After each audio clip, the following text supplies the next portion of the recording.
Aujourd'hui, l'utilisation des tablettes numériques auprès des enfants qu'on rencontre en CMPEA et plus particulièrement des enfants autistes. Alors, pour les enfants du CMPEA, on va avoir des applications assez classiques que tout le monde peut avoir chez soi pour apprendre à lire, écrire, compter, se repérer dans les jours de la semaine.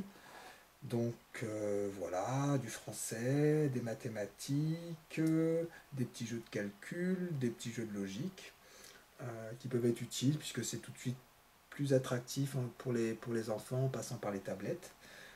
Vous allez voir comment on l'utilise avec un petit garçon prénommé Com juste après. Et par ailleurs, peut-être ce qui nous intéresse plus aujourd'hui, je vais vous présenter les outils plus spécifiques pour les enfants autistes.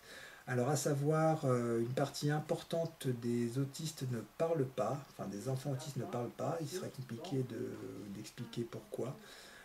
Mais en tout cas c'est ainsi, mais ils ont quand même une volonté de communiquer. On peut mettre en place plusieurs moyens de communication, donc les pictogrammes, les gestes type langue des signes ou Makaton, et on peut aussi, pour certains, utiliser des classeurs de communication via la tablette. Donc en voici un, celui qu'on a privilégié au sein de la pédopsychiatrie, donc ce sont les logiciels Auticiel via comme outil. Il en existe d'autres, mais celui-ci est plutôt performant. Donc on peut dire jour de la semaine, qu'aujourd'hui, par exemple, on est vendredi, on peut dire qu'auparavant on était, CATTP, voire qu'on a très bien travaillé, orthophonie, en tout cas je l'espère. On peut effectuer toutes les demandes. On peut personnaliser les grilles en fonction de chaque enfant pour qu'il ait son entourage propre, les lieux où il va, ses centres d'intérêt. Bon, c'est du travail de rentrer tout ça, mais on peut personnaliser et il faut personnaliser pour que l'enfant puisse ben, euh, le mieux communiquer.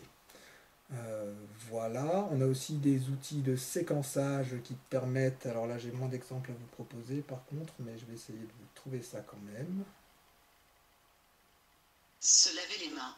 qui permettent de découper les différentes actions qui sont assez intéressantes, de les chronométrer. On peut passer automatiquement d'une action à l'autre ou au choix en cliquant. Se laver les mains, typiquement, c'est le genre de séquence qui doit se faire automatiquement parce que si le petit garçon clique avec ses mains mouillées, ça va pas être terrible pour la tablette. Voilà, et ben, il ne me reste plus qu'à vous souhaiter une bonne année 2018 à vous tous. Au revoir.